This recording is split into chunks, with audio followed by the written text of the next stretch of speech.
जय माँ कामाख्या, जय माँ जगदम्बा। दोस्तों, सभी साधक साधिकाओं का स्वागत है मेरा चैनल कामाख्या के अघोरी में।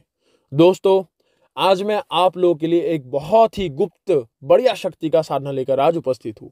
और ये जो शक्ति आज साधना बताने जा रहा हूँ, ये बहुत ही आप लोगों के कार्य बनाएगा। ठीक है, बहुत ही बढ़िया बढ़िया कार्य बनाएगा।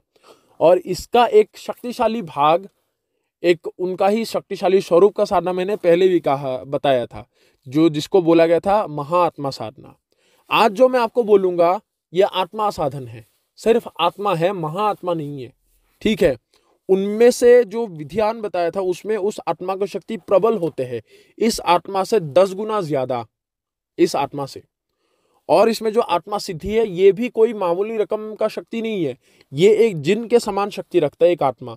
ठीक है, तो ये जो प्रचंड आत्मा का क्रिया है, इसको किस प्रकार किया जाता है वो मैं आप लोगों को आज बताऊंगा। ठीक है, और इस आत्मा के जरिए क्या क्या कार्य कर सकते हो वो आप लोग पहले सुन लो।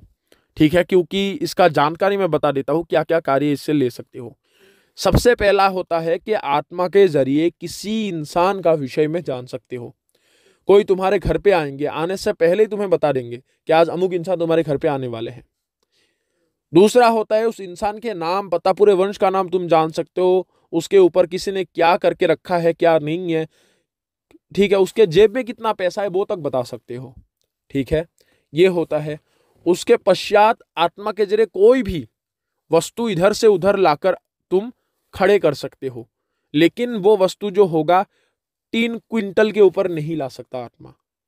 ठीक है, उसके पश्चात क्या होते हैं कि गड़ा हुआ धन तक आत्मा पता करके बता सकता है। और उसके पश्चात होते हैं तुम कोई बिजनेस करते हो, ठीक है, कोई व्यवसाय करते हो, उसमें तुम्हें उन्नति नहीं है, वो रोक रोक बंद हो गए हैं, वो रोक कर किसी ने बंद करके रखे हैं, तंत्र करके रखे हैं। ठीक है, उसके बाद उन्नति का जो पथ है वो अवरोध हो गया है, तो उसको खत्म करने के लिए जब चालू हो जाए पहले की तरह तुम्हारा बिजनेस चलने लगे, तो वो आत्मा एक बहुत ही बढ़िया भूमिका निभाता है उसमें, कि तुम्हारा जो व्यवसाय है उसमें बहुत ही लाभ करवाता है। कहाँ पे तुम्हारा पैसा लॉस होगा, कहाँ पे तुम्हारा लाभ होगा, हर चीज आत्मा बता सकता है। उसके पश्चात सिद्धियों के मामले में भी तुम्हारा मदद करेगा। ठीक है, सिद्धियों के मामले में कैसा मदद करेगा? देखो, आत्मा का एक गुण है कि आत्मा को कोई बांध नहीं सकता, कोई तांत्रिक उसको बांध नहीं सकता। ठीक है, और अगर आपको आत्मा को बांधना है या फिर वशीभूत करना है, बुलाकर उसको पूछताछ करना है किसी के भेजे गए आत्मा को, तो उसके पास भूतनाथ सिद्धि होना जरूरी है, तभी वो इंसान ही कर पाएगा। क्योंकि मरणों के उपरांत शमशान में आत्मा को लेने के लिए भूतनाथ ही आते हैं, पंचभूतों के अधिपति भूतनाथ। ठीक है, उसमें से कोई भी भैरव काली सिद्धि से काम नहीं चलेगा, भूतनाथ सिद्धि होना जरूरी है। और मुझे जितने तक पता है भूतनाथ सिद्धि बहुत कम लोगों के पास ही होते हैं। ठीक है, तो वही इंसान आपको ये करा सकता है। और एक आत्मा के अंदर 30 बीरा को जकड़ रखने की क्षमता होते हैं। 30 बीरा को अगर जकड़ने की क्षमता है तो खुद सोचो कि वो कितना बलशाली होगा, कितना बलिष्ठ होगा। ठीक है, और ये जो आत्मा है, आत्मा के जरिए आप भविष्य के कुछ बातें तक ये आत्मा बता सकता है। लेकिन अगर मान लो महात्मा विधि से तुम आत्मा को सिद्ध करते हो, तब भविष्य को प्रत्यक्ष वो तुम्हें बता सकता है कि किस प्रकार होगा भविष्य। ठीक है, और तंत्रों के काट में ये आत्मा बहुत ही माहिर होते हैं। और आत्मा किसी भी जगह में, किसी भी स्थान में, मंदिर मस्जिद कोई भी जगह में आ जा सकता है, क्योंकि ये पवित्र होते हैं।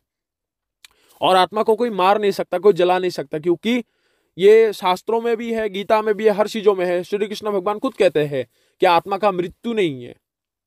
ठीक है, तो सभी को पता होगा कि आत्मा अमर है, अजय है। तो आत्मा बहुत ही शक्तिशाली एक शक्ति है। ठीक है, तो आज मैं आपको वही आत्मा का क्रिया बताने जा रहा हूं।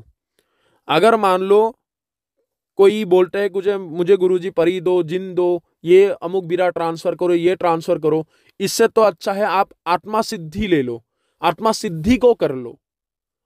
आपको इसके जैसा सिद्धि संसार में कहीं नहीं मिलेगा, मैं आपको कह रहा हूं।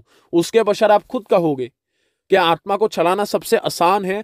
और आत्मा सिद्धि जब आपको होता है, साधक खुद में ही परिवर्तन हो जाते हैं, बहुत ही गुणी और ज्ञानी बन जाते हैं। क्योंकि आत्मा बहुत सारे ज्ञानों का एक भंडार भी है, कोई ऐसा बात नहीं जो आत्मा ना जानता हो, हर चीज जानते हैं आत्मा।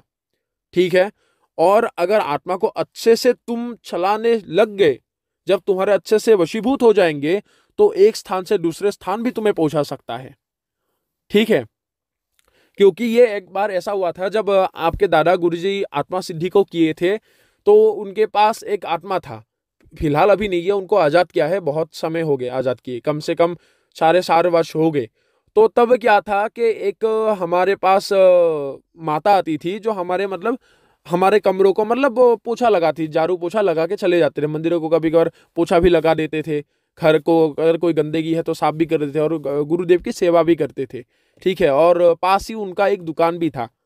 ठीक है, जो यहाँ पे सुपारी वगैरह आप लोग के यहाँ पे नहीं होंगे, क्योंकि इन असम के बाहर नहीं होते, असम में सुपारी को तामुल बोलते हैं, पान ये सभी का मतलब वो एक दुकान देते थे। तो क्या कहते हैं कि आपके दादा गुरुजी ये सुपारी वगैरह खाते तो उनको देने के लिए भी आते थे। और उसके पश्चात कभी अगर आपके दादा गुरुजी को कोई किसी वस्तु की आवश्यकता पड़ता पूजा का, वो वही माता लाके देते थे। तो एक समय में उनका क्या हुआ, उनका बेटे का एक बार एक्सीडेंट हो गया। वो शहर में वो दुकानगिरी करते थे, लेकिन उनके गांव में भी घर था। ठीक है, तो दुकान बंद करके वो जाने वाले थे और रात हो गए थे। तो तब आपके दादा गुरुजी इस सिद्धि के जरिए उनको एक स्थान से दूसरे स्थानांतरित कर दिए थे, अर्थात ट्रेवलिंग कर दिए थे, मतलब यहां से लेकर उठाकर दूसरी जगह में रख दिए थे। और जब उनको आने के बाद हमने पूछताछ की, क्योंकि हमें उसका नॉलेज नहीं था कि हम उनके कभी भी सिद्धि के जरिए, तब हमें आपके दादा गुरुजी ने कभी भी ट्रेवलिंग नहीं करवाया था और ना ही किए थे। तब उनको पूछा कि माता, आपको जो गुरुजी ने उठाकर ले गए थे तो आपको कैसा नजारा दिखा? बोला कि ऐसा लग गया था कि चारों तरफ बहुत ही ठंडा जैसा किसी ने हमें छू के रखा है। ठीक है, इसमें आपको क्या मिलता है कि जब आत्मा को छूटा है तो ठंडा जैसा अनुभव होता है। ठीक है, बहुत ही शीतल उसका शरीर है, लेकिन वो देख नहीं पा रहे थे किसने उनको छुआ है। और उसके बाद देखा, जब उनको अच्छे से छुआ और जब उनको महसूस हुआ, तब एक धुंधला धुंधला धुएं की तरह एक परछाई जैसा उनको नजर आया। ठीक है, जो हाथ से पकड़ के उनको लेके जा रहे थे। और जब उन्होंने नीचे की ओर देखा, जैसे प्लेन में जाते हैं घरों को आप छोटे छोटे करके देखते हो, इतने ऊपर से लेके गए थे, लेकिन सांस लेने में दिक्कत नहीं हुई। लेकिन कुछ शक्तियां होते हैं, जैसे 1.5 फुटिया हो गया, 1.5 फुटिया आपको उठाकर ले जा सकता है, लेकिन आप बीमार पड़ जाओगे। इसमें बात है, क्योंकि 1.5 फुटिया इंसान को लेके जाते हैं, लेकिन ये ख्याल नहीं रखते कि वो इंसान अगर उस गति से जाएगा तो उनको बीमार लग सकता है, या फिर वो इंसान मर भी सकते हैं सांस बंद होकर। लेकिन कुछ शक्तियां होती है, जैसे जिन है, जिनके अंदर तिलिस्मी विद्या इतना है कि जिन अगर किसी को उठाकर ले जाए तो इंसान को किसी भी प्रकार का दिक्कत नहीं होते एक स्थान से दूसरे स्थान में जाने के लिए। जैसे वायु गमन होते हैं, वायु के गति से कोई उड़कर इधर से उधर गए तो सिद्धियां भी लेके जा सकते हैं। तो तब ये आत्मा के जरिए आपके दादा गुरुजी ने वो माता को स्थानांतरित किया था। ठीक है, तो आत्मा में इतना शक्ति होता है, इतना बलिष्ठ होते हैं आत्माएं। तो इनको सिद्ध करने का विधान मैं आप लोगों को बताता हूं, किस प्रकार आप लोगों को करना होगा। ठीक है, सबसे पहला होता है, इस विधान को आपको करने के लिए जिस दिन मंगलवार या अथवा शनिवार के दिन अमावस्या आए, उस दिन कोई मनुष्य मरे। ठीक है, अन्यथा कोई ग्रहण के दिन मरे, चंद्र ग्रहण या फिर सूर्य ग्रहण हो, अर्थात शनिवार या फिर मंगलवार, लेकिन अकाल मृत्यु हो। ठीक है, वो इंसान का आपको करना क्या होगा, सबसे पहले अगर मान लो सुबह मरा हुआ है तो न्योता लेके आना होगा। ठीक है, उनको बोलना है कि मैं आपको लेने के लिए आ रहा हूं, इस प्रकार उनको प्रार्थना करके बस चले आना। ये मन से कहना है, मैं आपको अपने पास मित्र बनाकर रखना चाहता हूं, इसके लिए मैं आपको लेने के लिए आऊंगा, इस प्रकार भी बोल सकते हो। ठीक है, मन से उनको न्योता या फिर प्रार्थना करके आना है बोलकर। अगर नहीं, अगर रात को ही मरा है तो अस्थि को जाके उठाना होगा। ठीक है, और उठाने से पहले मन से यही बात कहना है कि मैं आपको नेकी के कार्य के लिए लेने के लिए आया हूँ, या फिर लोगों के संसार में जो लोग दुख में है उनके मदद करने के लिए आपको लेने आया हूँ, कृपया करके मेरे साथ जाने की कृपा कीजिए। ठीक है, तो वो चीज बोलकर प्रणाम करके, और सबसे पहले उस दिन आप लोगों को करना क्या होगा, जैसे कॉन्टेक्ट रखे हो उसमें अगर चंडाल है तो चंडाल को वस्त्र दान करना पड़ता है। अगर चंडाल नहीं है, गांव का शमशान है, तो शमशान को प्रणाम करना है बस। अगर चंडाल है तो चंडाल को काला वस्त्र और 1 बोतल शराब देके उनको मतलब पहले प्रणाम करके चले आना है, क्योंकि चंडाल ही एक प्रमुख है शमशान का, जिनके आशीर्वाद से आपको सिद्धि भी प्राप्त होता है। ठीक है, ये भी बात याद रखना, क्योंकि हम खुद चंडाल है, कोई अघोरी वघोरी नहीं हूं मैं, सीधी सी बात कहता हूं। तो उसके पश्चात आप लोगों को करना क्या होगा कि जैसे ही आप उस जगह में आओ तो चिता भस्म को प्रणाम करना है। उसके बाद अस्थि को उठाने का एक मंत्र है, जिसको 3 बार जप करके अस्थि को उतारना होगा। और अस्थि को किस प्रकार उठाना है, एक मिट्टी का मतलब कलश ले जाना होगा, खड़ा जिसको बोलते हो, जैसे पानी लेने वाला मिट्टी का घड़ा होता है, उसको मतलब आग में जो पकाया हुआ घड़ा होता है वो नहीं, कच्चा जो घड़ा है वो ले जाना होगा, जिसमें आग से पकाया नहीं होगा। ठीक है, वो कच्चा घड़ा ले जाना है जिसको आग से नहीं पकाया हुआ है, क्योंकि पकाने के बाद जब घड़ा पकते हैं तो लाल जैसा बन जाता है। ठीक है, तो वो बिना लाल का जो कच्चा घड़ा है वो ले जाना होगा, उसमें वो शमशान के राखों को डालना होगा, और उनमें से जो हड्डी का कुछ अंश तो रहता ही है जलने के बाद भी, तो उस हड्डी के कुछ एक अंश आपको पकड़ना होगा, वो एक अंश को अलग से लेना होगा, वो आपको काले कपड़े में बांध के लेना होगा और उस खाड़े को भर लेना है उस राख से। और आप लोगों को करना क्या है, 6 जो जला हुआ ये कोयला होगा वो टुकड़ा अलग से लेना होगा, उसके साथ ही जो आप हड्डी का टुकड़ा लिए हो वो लेकर आपको बिना पीछे मुड़े चले आना होगा। ठीक है, चले आने के बाद ये देखो, ये जो साधना होगा ये सिर्फ एकांत कमरे में ही करने वाला साधना है, दूसरे और कोई भी स्थान में नहीं होगा, कोई भी और स्थान में नहीं होगा। अगर घर से अलग कमरा है तब भी कर सकते हो, अगर मान लो निर्जन जगह में कमरा है फिर तो और उत्तम है, सबसे अच्छा है, लेकिन घर के साथ जुड़ा ना हो, यह विधान मैं बता रहा हूं। बाद में प्रश्न मत करना कि गुरुजी घर के साथ जुड़ा होगा तो क्या मैं सिर्फ मैं ही प्रवेश करूं, कोई प्रवेश ना करने दो तब होगा, नहीं होगा। घर से अलग हो अथवा थोड़े सा बिराने में हो, अलग थोड़ा सा दूर में हो, जिसमें लोगों के घर द्वार वगैरह कम हो, बहुत ही उत्तम है। या फिर कई लोग होते हैं खेत में जो पानी डालते हैं वो उसमें भी घर बना के रखते हैं, तो वैसे घर में भी कर सकते हो, क्योंकि वो तो खेत में कर पवित्र स्थान है, लक्ष्मी का मतलब जगह है, तो उसमें भी अकेले में बैठ कर करोगे तो प्रभाव और जल्दी से मिलेगा तुम लोगों को। ठीक है, तो वो घड़े को ले जाना होगा। उसके पश्चात हर रोज तुम्हें करना क्या होगा, 3 प्रकार के फल रखना होगा और बेजोड़ करके रखना होगा, चाहे 3 हो, चाहे 5 हो, चाहे 7 हो। ठीक है, इस प्रकार, या फिर 11 हो, ज्यादा जितने भी हो, लेकिन 3 से कम नहीं, 3 प्रकार के फल रखना पड़ता है। ठीक है, इसमें कोई भी प्रकार का तुम्हें मतलब तामसिक वस्तुओं का उसमें डालना नहीं है, ना ही उनको भोग लगाना है, सात्विक ही बनाना होगा और सात्विक ही भोजन लगाना होगा। ठीक है, एक तुम्हें घी का दीपक जलाना होगा, घी का दीपक छोटा सा लेना, जितने भी छोटा दीपक हो, क्योंकि जितना रोशनी कम होगा उतना ही उत्तम होगा, ज्यादा रोशनी मत करना। और रोशनी अगर किसी को डर नहीं ही लगता तो अंधेरा करके करो और उत्तम है। मैं तो यही कहूंगा कि भयभीत हो सकते हो, थोड़ा सा तर्जन गर्जन अच्छा खासा इसमें होगा, तो थोड़ा सा छोटा सा दीपक लगाओ जिसमें हल्की सी उसमें रोशनी तुम्हें दिखाई दे। अगरबत्ती लगाना होगा, अगरबत्ती तुम्हें 11 अगरबत्ती हर रोज लगाना होगा। साधना जो होगा वो सिर्फ 21 दिन का साधना होगा, और जो तुम माला से जप करोगे वो तुम्हारा रुद्राक्ष की माला हो। ठीक है, कितने भी मुखी रुद्राक्ष की माला हो, लेकिन जैसे हर मुखी के रुद्राक्ष की माला को, जैसे 3 मुखी हो गया, 5 मुखी हो गया, 7 मुखी हो गया, जैसे भी हो, हर मुखी के रुद्राक्ष को माला को जागृत करने का विधान अलग अलग होते हैं। ठीक है, तो उसी के अनुसार, उसी के अनुरूप तुम्हें सात्विक विधान से उस माला को सिद्ध कर लेना है। ठीक है, सिद्ध करने के बाद तुम क्या करोगे, काला वस्त्र इसमें परिधान करना होगा, चाहे तुम काला वस्त्र तुम चाहे सिले वाला लो या फिर बिना सिले वाला, कुर्ता पजामा भी पहन सकते हो काले रंग का जो सिलाई करके तुम, तो उसमें जो होगा वस्त्र तुम्हारा काला होगा, चाहे तुम धोती पहनो कुर्ता पजामा पहनो। ठीक है, लेकिन ढील ढाल हो। जो आसन लोगे वो लोग तुम लोग लोगे कुशा का आसन, काला कंबल जो ऊनी आसन है, काला ऊनी आसन, उसका भी ले सकते हो, और उसके ऊपर एक काला वस्त्र बिछा लो, काला कपड़ा बिछा लो, उसके ऊपर आराम से बैठ जाओ। ठीक है, दिशा जो होगा तुम लोग करोगे दक्षिण दिशा की ओर मुंह करोगे, या फिर तुम लोग उत्तर दिशा की ओर मुंह करके बैठोगे। ये दोनों दिशाओं का तुम चुनाव कर सकते हो, तुम लोग के ऊपर है। लेकिन पहला दिन जो जो भी दिशा लोगे उसी टाइम ही उसी दिशा से ही तुम वो करोगे। और तुम लोग को करना क्या है, कब से स्टार्ट करना है वो भी मैं बता देता हूं। ये जो तुम लोग शमशान से घड़ा को उठाकर ले आओगे, उस घड़े के मुंह को एक काले कपड़े से बांध के रखना होगा। ठीक है, घड़े को काले कपड़े से बांध के रखना होगा, और उसके पश्चात तुम्हें उसी रात को जो कोयला और हड्डी लेके गए थे उसको काले कपड़े में बांध के एक साथ उसको लटका के रखना होगा, जब तक इस विधि का मतलब तुम प्रयोग नहीं करते तब तक। और ये प्रयोग कब से करना है, जब ये दिन गुजर जाएगा, उस दिन जो भी शनिवार मंगलवार जो भी दिन आएगा पहला, अथवा अगर मान लो उसके दूसरे दिन कोई ग्रहण है उसी दिन से भी शुरू कर सकते हो, अथवा मंगलवार है या फिर शनिवार है, उसी दिन तुम्हें बैठ जाना होगा। ठीक है, रात्रि के 12 बजे के बाद से शुरू करना होगा। एग्जैक्ट तुम 12 बजे से भी शुरू कर सकते हो, लेकिन समय हमेशा बैठने का टाइम एक ही हो। और इसमें जो होगा कि आत्मा को पहले आवाहन किया जाता है।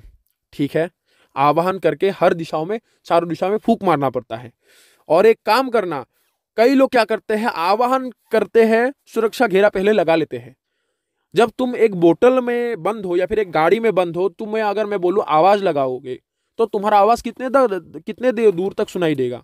पास बैठा हुआ बंदा भी अच्छे से नहीं सुनाई देगा। तो एक सुरक्षा घेरा शक्तियों के लिए एक मतलब एक बंद एक बक्सा जैसा है, ये समझ लो। उसके कारण वो प्रवेश नहीं करते।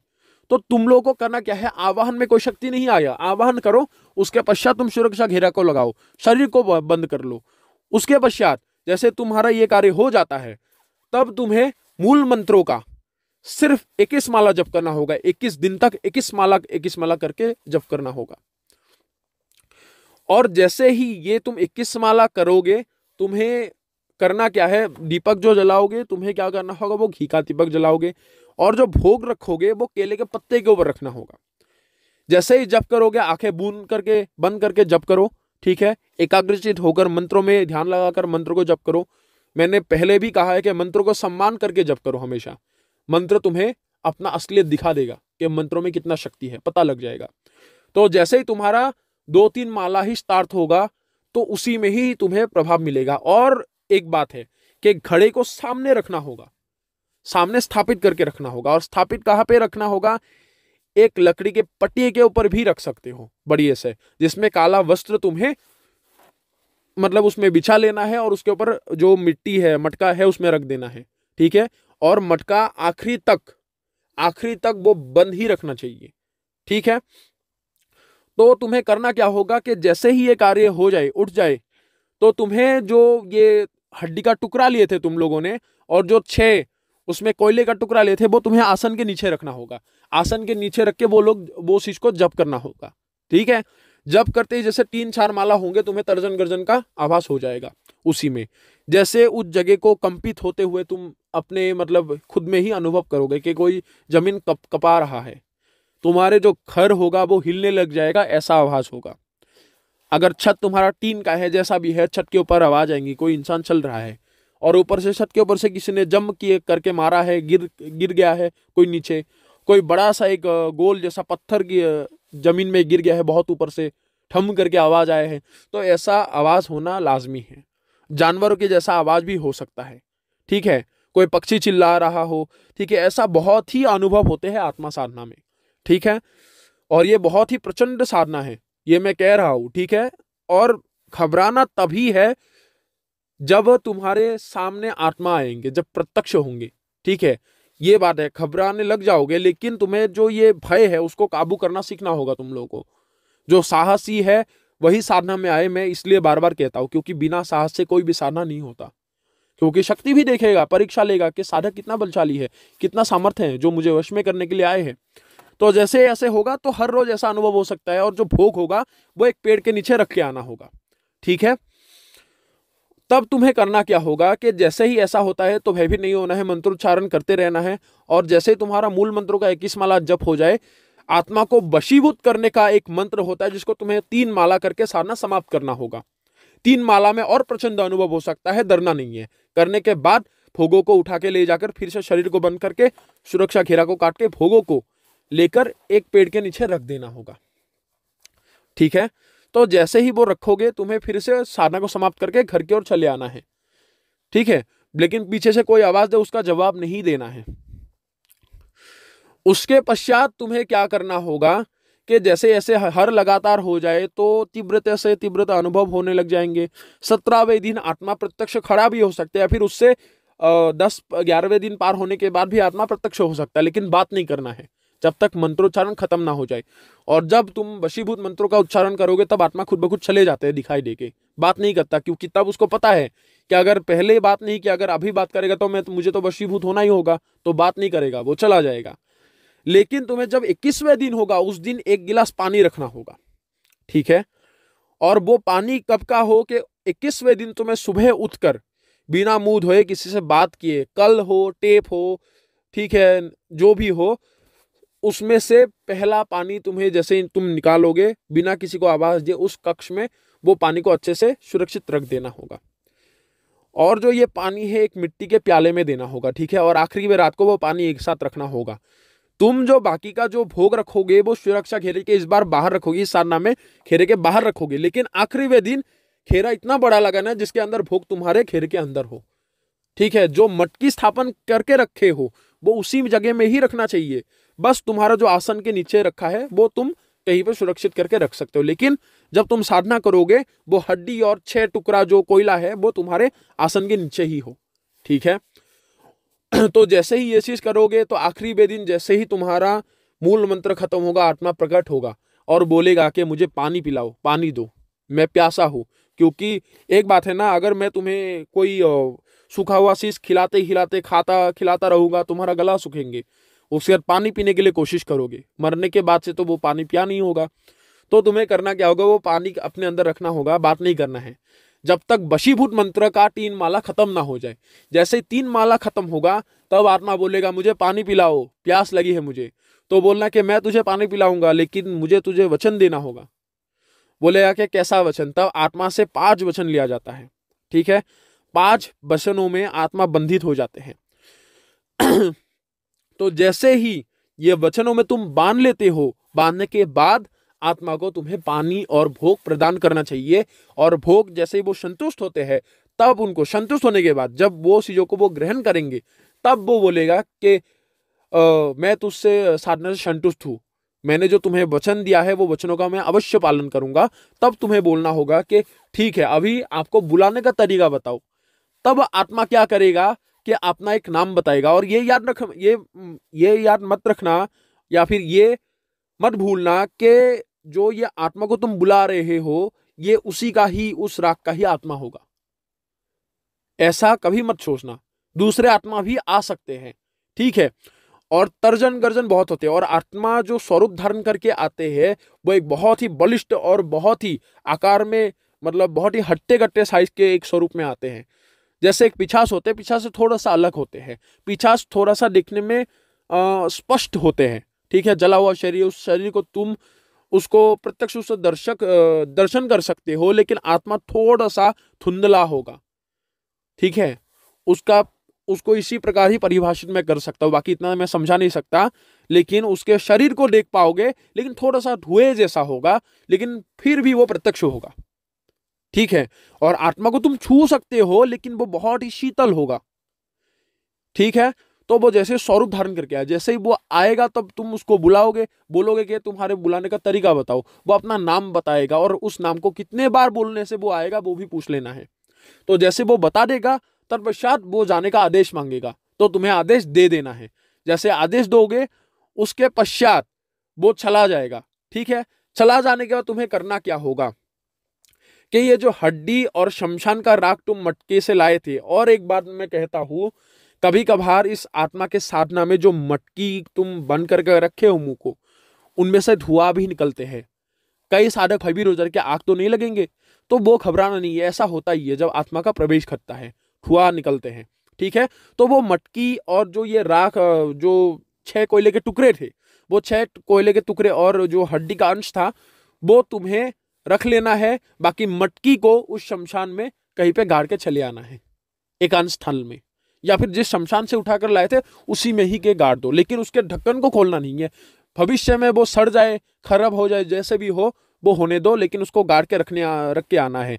और गाड़ना कितने, मतलब तुम्हें नीचे तक है, 1 हाथ तक गाड़ना होगा। 1 हाथ तक खोद के उस मटकी को, उस मटका को गाड़ना है, गाड़ के चले आना है। और ये जो 6 कोयले के टुकड़े हैं और हड्डी है, हड्डी का काम क्या होगा, उस हड्डी के टुकड़ों को काट के जिस भी ताबीज में डालोगे, जिस भी, मतलब उसको ताबीज ही बोलते हैं, असमी से मादुली बोलते हैं, तो उसमें डालोगे हर कार्य संभव बनेगा। जो भी उद्देश्य लेकर उस ताबीज को दोगे हर कार्य बनेगा। और उस 6 कोयले के टुकड़े, ठीक है, उसका प्रयोग विधि है जो मैं यहाँ पर नहीं बताऊंगा। जो साधना को सफल करते हैं या फिर जो आत्मा सिद्धि ट्रांसफर लेंगे, ठीक है, तो उनको बताया जाता है। हमारे पास वो कोयले के टुकड़े हैं, ट्रांसफर के पश्चात अगर भविष्य में हमसे कोई मिलने के लिए आते हैं तो वो टुकड़े हम दे सकते हैं, लेकिन आत्मा सिद्धि साधक को ही दिया जाएगा। तो वो कोयले का टुकड़े का काम क्या आते हैं कि वो कोयले के टुकड़े को अगर तुम प्रयोग करते हो किसी को बर्बाद करने के लिए, बस एक कोयले का टुकड़ा किसी के घर में भी फेंक दोगे, जिस प्रकार उल्लू के अंशों से कार्य होते हैं, तो वो कोयले का टुकड़ा इतना घातक होगा कि किसी के घर में तुम फेंक दोगे दुश्मनी के लिए, तो वो आत्मा उस घर को बर्बाद कर देगा। जैसे टॉयलेट करेगा, जैसे इंसान टॉयलेट करते हैं उसी प्रकार ही टॉयलेट करने लग जाएंगे, पेशाब करेंगे, ऊपर से कोई खाना खाने बैठ जाएगा तो उस पर रेत डाल देंगे।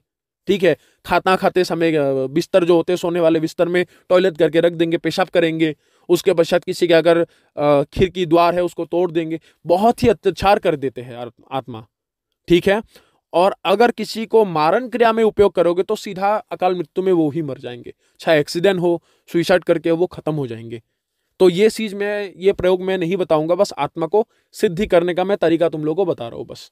ठीक है, लेकिन भविष्य में अगर तुम्हारे ऊपर मुसीबत आए तो उसके लिए वो 6 कोयले के टुकड़े को संभाल के रख देना, और उस हड्डी का कार्य तुम पूरे परिवार को भी वो ताबीज दे सकते हो उस हड्डी से। लेकिन वो ताबीज इतना प्रभावशाली होगा कि कोई लाख रुपए भी दे वो ताबीज ऐसे नहीं मिलेगा, क्योंकि बहुत ही कार्य सिद्धिशाली वो ताबीज होंगे। ठीक है, तो दोस्तों आशा करता हूं आप लोगों को ये साधना पसंद आया होगा।